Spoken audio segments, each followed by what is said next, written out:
Beating the Bushes. I'm James Taranto of the Wall Street Journal. With me, Jeffrey Scott Shapiro. So, Jeff, the usual debate about President Bush, and especially in his second term, has been, has he been a failure or has he been a catastrophe? You take a kind of a different view, don't you? I do. I think that President Bush has actually been an extraordinary president under the circumstances, and I think he's done a lot of great things for this country. Now, it's a little surprising that you take this position, given that at the bottom of your Wall Street Journal op-ed, it says you actually worked for John Kerry, the man he beat in 2004. Correct. I was in law school at the time, and I worked on John Kerry's legal team for the presidential election, but I felt that with everything President Bush had done for this country, that he deserved our support.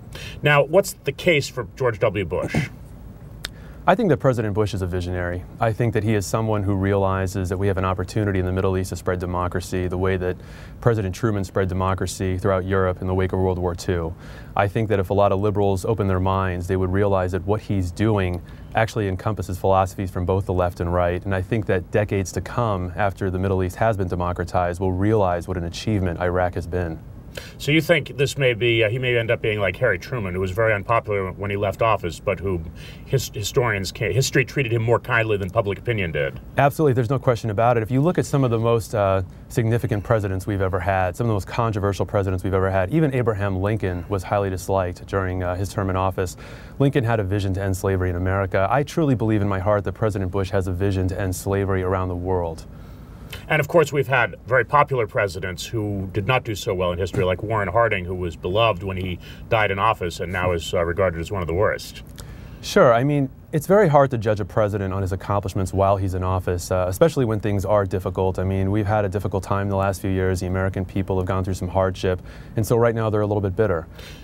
You open your piece by citing this proposal that was on the ballot in San Francisco to name a sewage treatment plant. I guess they were going to call it, what, the George W. Bush Sewage Treatment Plant. That initiative, I believe, was voted down. Is that a sign that there's a new civility afoot? Maybe it's a sign that some people just have common sense and a basic respect for the office of the presidency. I mean, certainly the president always deserves a level of respect. That doesn't mean you can't challenge his ideas and you can't protest them peacefully, but I think that we always have to preserve an element of respect for the office of the presidency. Do you think, how would you compare the way opponents of Barack Obama, now the president-elect, have responded to his election with the way opponents of President Bush responded to his presidency? Obviously, it's too early to render a final judgment, but so far. I think it's a lot different, and I'll tell you why. It's an excellent question. I think that the right is responding appropriately right now because unlike President Bush with Barack Obama, we really have someone who has come forward and made it clear where their ideology is. Barack Obama has associated himself with a lot of people who have radical philosophies. He has voted with the left and his party almost every single time. I think that the right has some legitimate concerns, and until we see what Barack Obama does in office, of course, we won't know, but he's already making it pretty clear some of the things he wants to do. All right, Jeff Shapiro, thank you. Thank you. I'm James Taranto in New York.